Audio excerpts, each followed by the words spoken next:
जय श्री राम। जय हनुमान जी। श्री राम से पहली बार जब मिले थे हनुमान जी।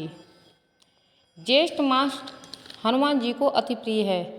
इसी महीने में हनुमान जी पहली बार श्री राम से मिले। इसी महीने में पड़ने वाले मंगलवार को बड़ा मंगल कहा जाता है।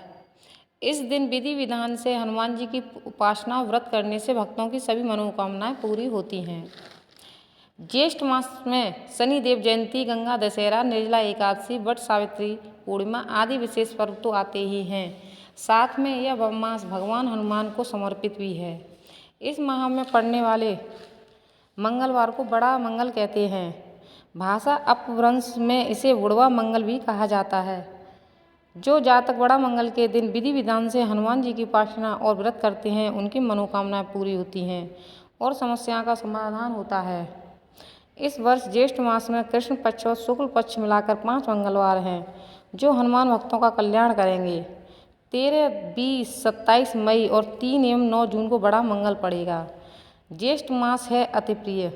ज्येष्ठ मास में भगवान हनुमान के पूजन के लिए विशेष माना जाता है। हनुमान शक्ति, ऊर्जा और विद्वता में अग्रगण्य कहे गए हैं। हनुमान जी श्री राम से पहली बार इसी मास में मिले थे, इसलिए भी भगवान हनुमान को यह मास बहुत प्रिय है। सूर्य की उष्मा से अत्यंत तपने वाले ज्येष्ठ मास को देव उपासना के लिए महत्वपूर्ण कहा गया है। जप, तप और पूजन। ज्योतिष की दृष्टि से जिन जातकों की कुंडली में शनि अशुभ फलदायक हो या शनि की 7.5 चल रही हो, उन्हें ज्येष्ठ मास के इस कालखंड का सदुपयोग भगवान हनुमान को प्रसन्न करने में करना चाहिए। भगवान हनुमान का शास्त्रोक्त मंत्र हनुमान चालीसा या सुंदरकांड के 108 पाठ करने से शनिकृत पीड़ा में कमी आती है। हनुमान जी को भगवान शिव का 11वां रुद्रावतार कहा गया है। कृपा प्राप्ति के लिए तिलक। भगवान हनुमान जी की कृपा पाने के लिए उनके मंत्रों और सहस्त्र नाम का पाठ करें। हनुमान जी को ध्वज अर्पित करें, चमेली के तेल का दीपक अर्पित करें और चोला चढ़ाएं। भगवान हनुमान को केसरी सिंदूर अर्पित करें। इसके अलावा शुद्ध देसी घी से मिलकर बनाए गए केसरी सिंदूर से भगवान हनुमान का लेपन करें और उनके चरणों या बाहु से सिंदूर लेकर तिलक लगाएं। इस तिलक से भगवान हनुमान की कृपा प्राप्त होती है और नकारात्मक शक्तियां नष्ट होती हैं।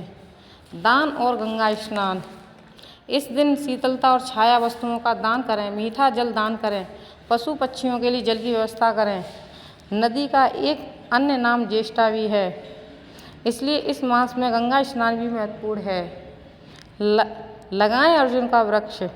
ज्येष्ठ मास में अर्जुन वृक्ष लगाने और उसकी पूजा करने से सौभाग्य और समृद्धि का मार्ग खुलता है और नकारात्मक शक्तियों का भय नष्ट होता है।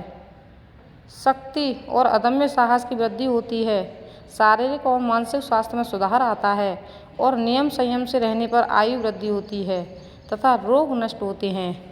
इसलिए ज्येष्ठ मास में हनुमान जी की पूजा अर्चना करनी चाहिए, क्योंकि इस माह में पूजा अर्चना करने से भगवान हनुमान जी और श्री राम की कृपा बरसती है। धन्यवाद।